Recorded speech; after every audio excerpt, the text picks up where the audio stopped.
ఓం నమో వెంకటేశాయ. ఒక పవిత్రమైన కార్యక్రమానికి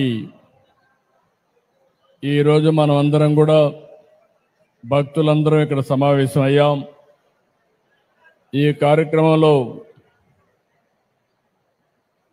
టీటీడీ బోర్డు చైర్మన్ అయినటువంటి బిఆర్ నాయుడు గారు, కేంద్ర మంత్రి పెమ్మసాని చంద్రశేఖర్ గారు, ఎండోమెంట్ మినిస్టర్ అయినటువంటి ఆనం రామనారాయణ రెడ్డి గారు, గౌరవనీయులు శాసనసభ్యులు శ్రవణ్ కుమార్ గారు, మున్సిపల్ అడ్మినిస్ట్రేషన్ మినిస్టర్ నుండి నారాయణ గారు, సహచర మంత్రివర్గ సభ్యులు, టీటీడీ పాలక మండలి సభ్యులు, అధికారులు, పండితులకు అందరికీ కూడా, పూజారులకు అందరికీ నా నమస్కారాలు.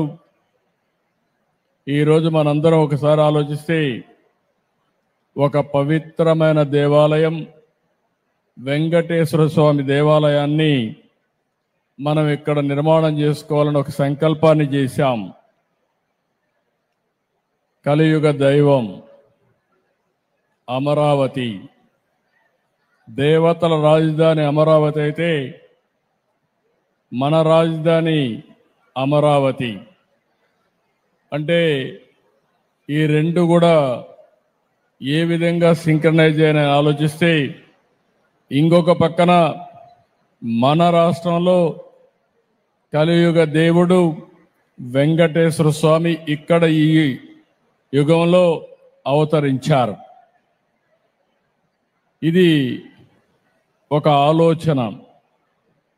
ఈరోజు మీరు చూస్తే 2019లో ఆలయాన్ని నిర్మించాలని ఒక సంకల్పం చేసి పేరు పెట్టినప్పుడే వెంకటేశ్వర స్వామి కూడా నాకు ఆ సంకల్పాన్ని ఇచ్చాడు, అమరావతి పేరు పెట్టాలని. అందుకే పేరు పెట్టాం. అదే సమయంలో నేను ఒకటే ఆలోచించాను, ఈ సందర్భంగా ఒక్కసారి ఈ ప్రాంత రైతుల్ని పూర్తిగా మనస్ఫూర్తిగా మరొక్కసారి ఈ సన్నిధిలో వారందరికీ ధన్యవాదాలు, కృతజ్ఞతలు, అభినందనలు తెలియజేస్తున్నాను. ఎప్పుడైనా ఒక పవిత్రమైన కార్యక్రమాన్ని సంకల్పించే ఆ పవిత్రమైన సంకల్పానికి కూడా ప్రజలు సహకరించాలి. ఇక్కడుండే రైతాంగం సహకరించి 29,000 మంది రైతులు 33,000 ఎకరాల భూమి స్వచ్ఛందంగా, మీరు ఇప్పుడు డబ్బులు లేవు కాబట్టి ఒక కొత్త విధానం ల్యాండ్ పోలింగ్లో మేమిస్తామని చెప్పిన రైతాంగాన్ని మరొక్కసారి అభినందిస్తున్నా, ధన్యవాదాలు తెలియజేస్తున్నాను.